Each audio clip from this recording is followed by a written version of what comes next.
The real question for me is not the ethical question of, is it okay for AI to write and run email campaigns? The question is, are you manipulating the recipient? Or if they found out afterward, would they be okay with it? And that is the thing. If you just put some bullet points at the bottom, this was written by AI, that doesn't help anything, right? You've just got to make it clear, this journey we are on together.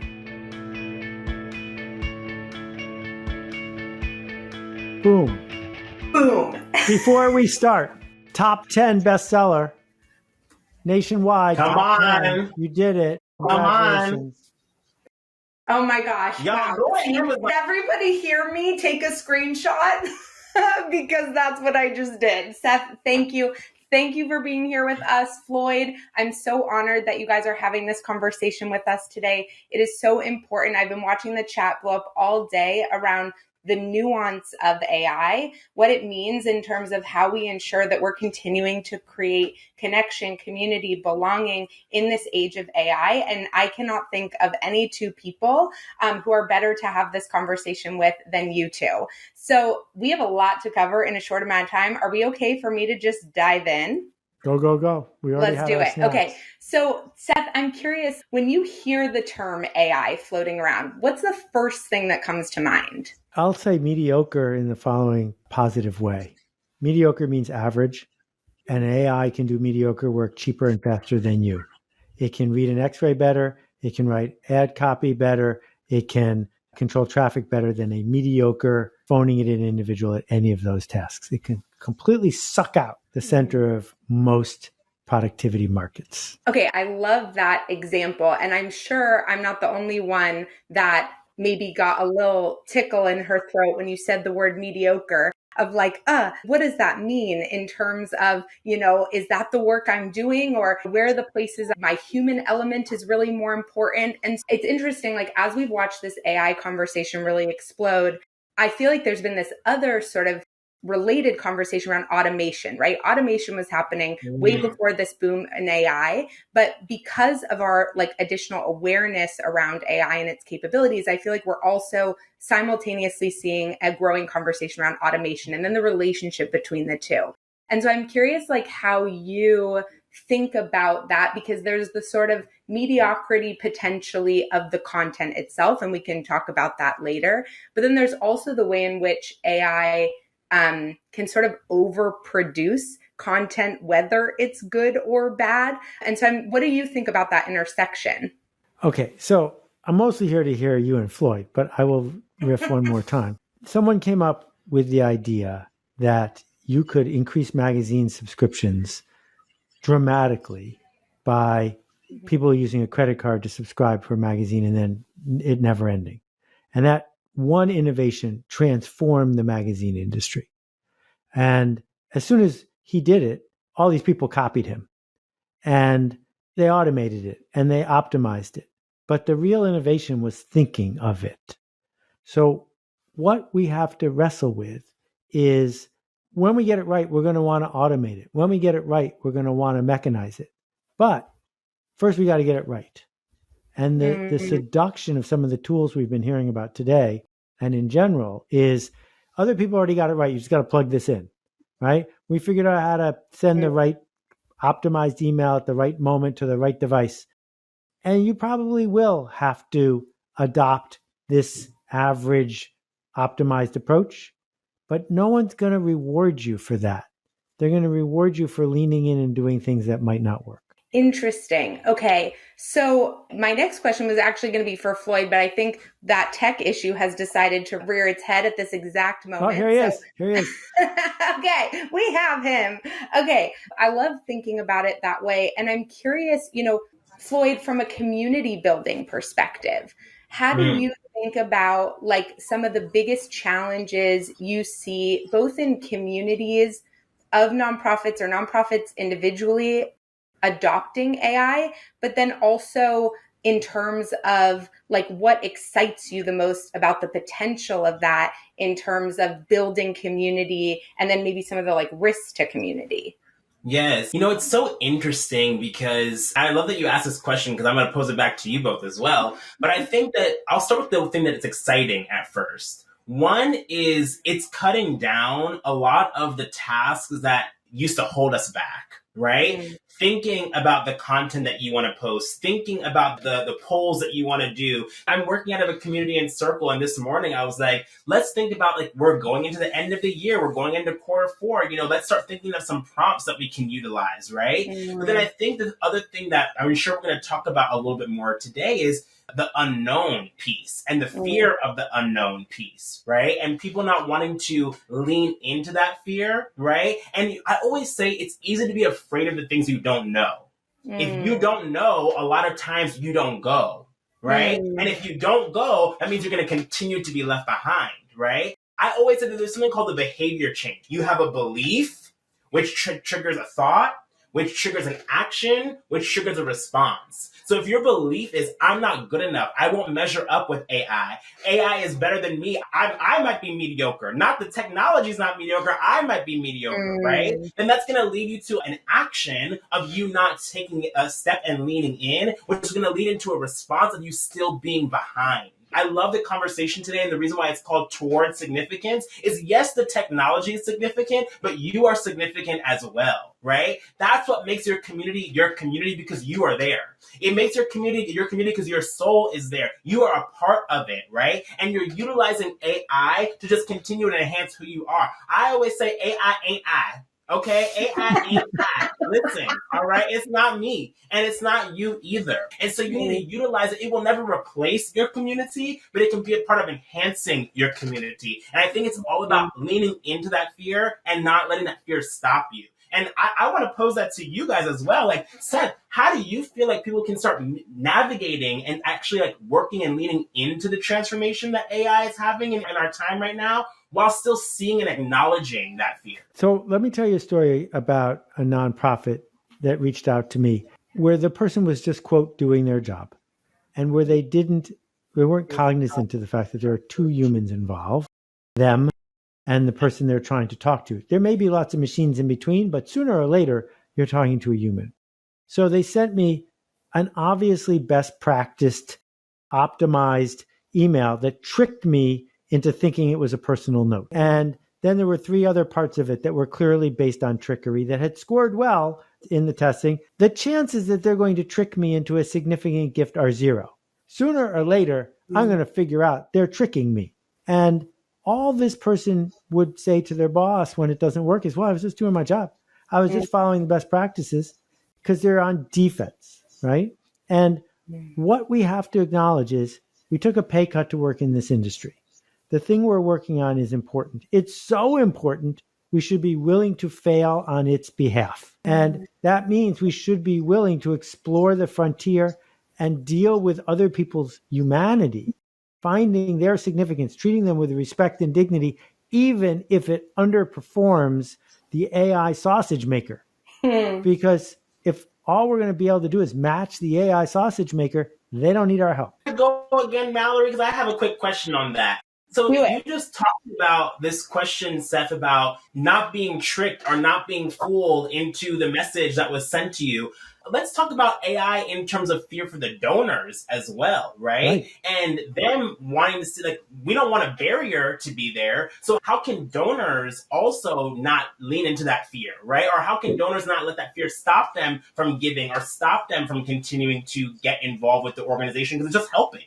Yeah. Well, I mean, it must be really tough to be an ATM. People walk up to you all day long with their dirty fingers and press the button. You got to keep giving them money. And that's how donors feel, because when that's what happened. You know, my dad was the volunteer head of the United Way. My mom was on the board of the museum. They went human to human. That's all they did. And they never treated anybody like an ATM. But if you've got a CRM and you're busy doing email campaigns, guess what? Sooner or later in your head, you're not imagining an individual. You're imagining 10,000 individuals and a 2% response rate. Boom, right? And so you just offended 98% of the people by taking away their humanity. So what does it mean? It means if you're building an organization that's based on $20 donations from enormous numbers of people, I don't know how you can solve this problem. But if you're building an organization that's handmade, that's built on community, and it's built on a different kind of donor emotion, you have to be very careful not to seduce yourself into treating people like a machine? Oh my gosh, I feel like this hits back, Seth, a little bit before when you were answering a different question. It made me think about like, there's this piece of AI that's like a dial, right? That and automation too, where it just feels like you can turn the dial up past what we as individuals can do. And when that dial is turned up on some of these transactional practices, it gets dangerous really fast. And I've been thinking about like how we define what quote unquote works. Because to your point about that fundraiser just doing their job, like if we're talking about what works being an annual KPI, then turning a dial up really fast that gets the most one-time donations rooted in potentially fear or manipulation or all those things, like their organization's defining that as work. But to your point, what happens the next year and the next year and the next year, because of the way in which we are meeting current and immediate goals, these things are all related. So how do we this is for both of you, like how do we sort of think about that in a way that protects the sector? Because we are all stewarding each other's donors, but still to the other points, like alleviate some of the burden that are put on nonprofit professionals to be doing way too much. So let's say you had AI at your disposal and you only had one potential donor. How would you spend your time? My guess is I would spend my time asking the AI two things. One, teach me about this person I'm trying to reach out to because I don't know enough. And two, let me practice with you, AI, how I would like to tell a story. And then I would not do the third step, which is, AI, please, I'm busy. Go talk to them. And so either AI works for you or you work for AI. I also wanted to say, you have to ask yourself, what is the goal? What is the goal? Is your goal to get the donation? And I always say this, it's not about scaling income. You're using AI to scale intimacy.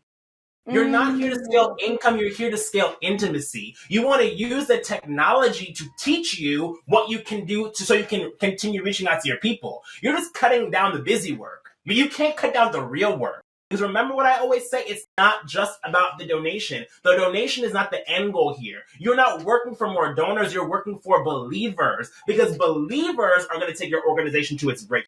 Right? Yeah. The donation won't come and go. Look at the economy up and down every day. We're looking at so many different things every single day. If you only are chasing the dollar is going to come and go. But your people, your believers of your organization, that is what's going to stay. That is the link. And you want to use AI to just make that link deeper and stronger. You know what I'm saying? Don't ask the wrong question. Don't ask the wrong question of what's my CRM or what's the latest AI tool. You're asking the wrong question. Your real question is, what is my goal here? How can I get to the next level of knowing my people? How can I get to the next level of building my community deeper? And then the tool will serve as a function to get you there. Come on, somebody. Let me not. Come on. When you said that second, we've unleashed Floyd, which I love. This is great. Floyd Unleashed is the way to go. The thing that we have to get our arms around is when someone makes a $100 donation, they only do it because it's worth $200 to them. Every donation that anyone voluntarily makes is a bargain. It's a bargain because they're donating because they get the feeling at a discount. If the feeling isn't worth what they're paying, they're not going to pay. So we're in the business of building and selling a story. True story, a story that spreads, a story that sticks, but that's what we sell. And the ATM story, and I hear it all day, every day in my inbox, offers me almost nothing in terms of a feeling. It's not worth 50 cents. And this notion that what we do for a living as fundraisers is a service to donors. We are not taking, we are offering them a bargain, right? You're a multi-millionaire and your ego needs your name to be on the side of a building. I have a building that's cheaper than you're ready to spend with your name on it. That's a bargain. Thank you. I brought it to you. And so instead of saying, I'm asking you for a favor, please send me some money, right? I have this puppy, send me some money or I'll shoot him. That's not how we build a resilient relationship.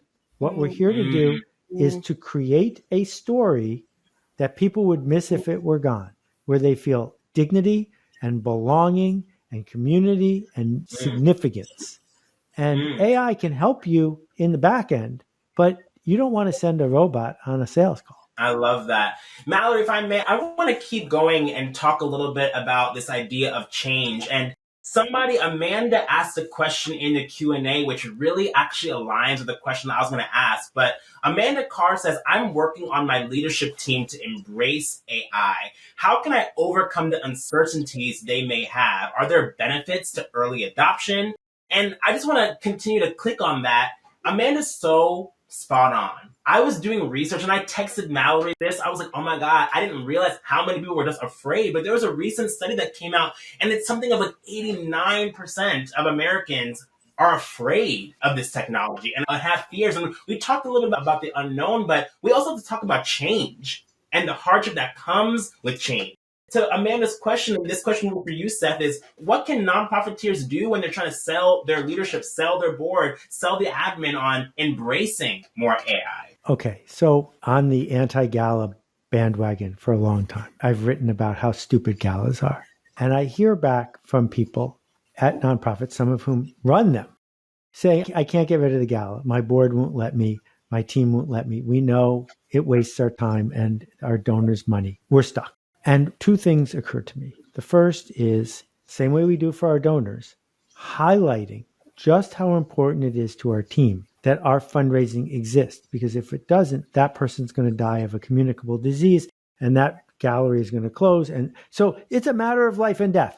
Please don't defend the status quo just because you like canapes. And the second thing is what we know about innovation is you can't innovate and play it safe at the same time. So I think that what you have a chance to do is say, we need a team that's going to increase last year's approach by 4% by changing nothing. Who wants to come with me across the hall to do things that might not work? Because over there across the hall, we're going to pilot things. And if they don't work, we won't tell anybody. And if they do work, we'll teach you how to do it for next year. Because if you can't show up willing to say this might not work, then you can't show up to innovate. Oh, I feel like both Floyd and I are like chomping at the bit with what's next. Floyd, can I ask a question? Please. Okay. So Seth, I love what you just said. I found myself recently saying a lot, like you can't become a butterfly and keep your caterpillar body, right? Like you might have really nice wings, but like you are not flying.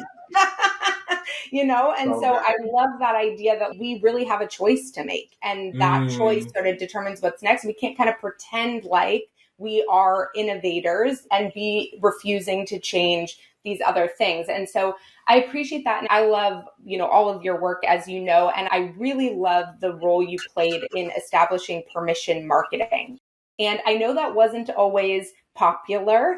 And that there was a lot of backlash initially really around that. And I can already hear the yeah buts in the audience of like, this sounds great, but what if the thing we do actually really is a bigger mistake on that innovation when it comes to AI and the implications are big? And, one of the pillars of the responsible AI framework that we have here at Fundraising AI is around transparency. And so I've been thinking a lot about what you did around permission with marketing and how that might relate to sort of this transparency conversation in AI. I'm curious what you think about that. Okay, so I have two nested answers and I'm watching the clock ticking, but I'm going to do my best. I know, I'm sorry.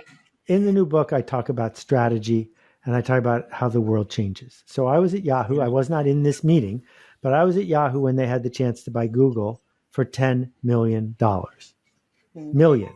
And they didn't do it because Yahoo's strategy was, how do we build a website where people come and stay and visit 100 pages?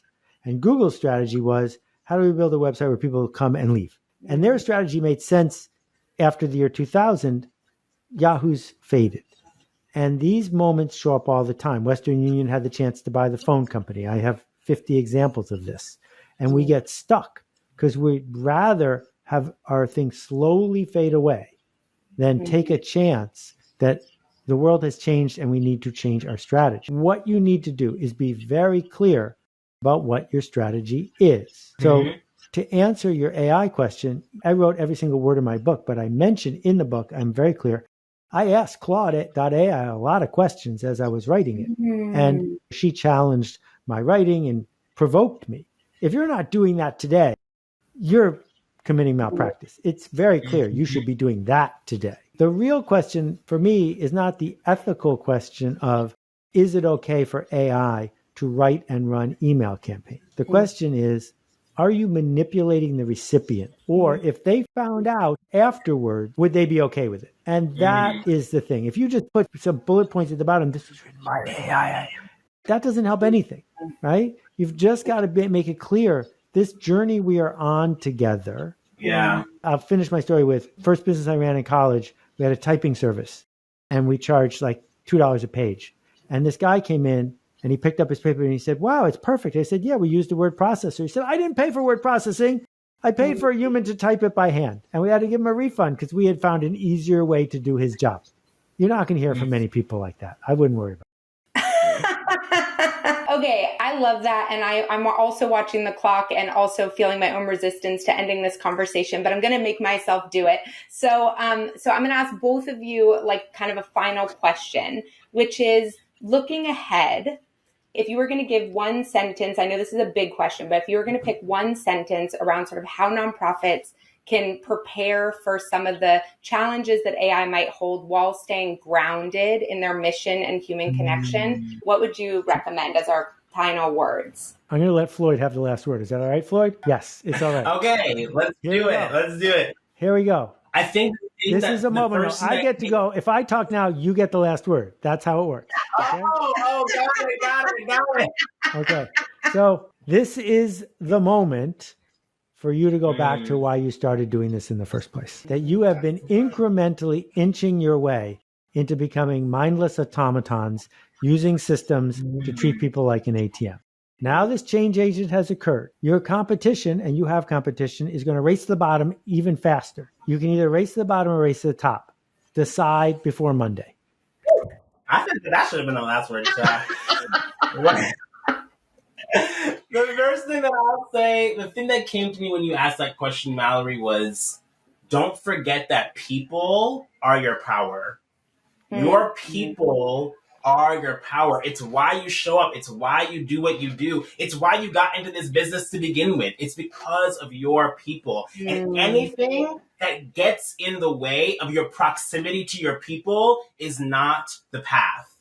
Anything that gets in the way of the path to your people is not the way for you to be. It's not the way. So remember that people have to come first because that is going to propel you and lead you to your power. So I love it. That's it. Oh my gosh. Seth, Floyd, thank you both so much. I don't know if you can see the chat of everybody like being mad at me that this was not an hour session. I know y'all can come for me later. There's so many nuggets to take away from this. Can we just like give it up for Seth and Floyd? This has been unreal. We are so grateful to both of you for being here with us today for this conversation. So thank you both so much. I know we're a little over, but I think people will forgive us. Love you guys. You inspire me every day. Seth. Thanks, Mal. Thank you, Keep making a Seth. ruckus, everyone. Thank you, Floyd.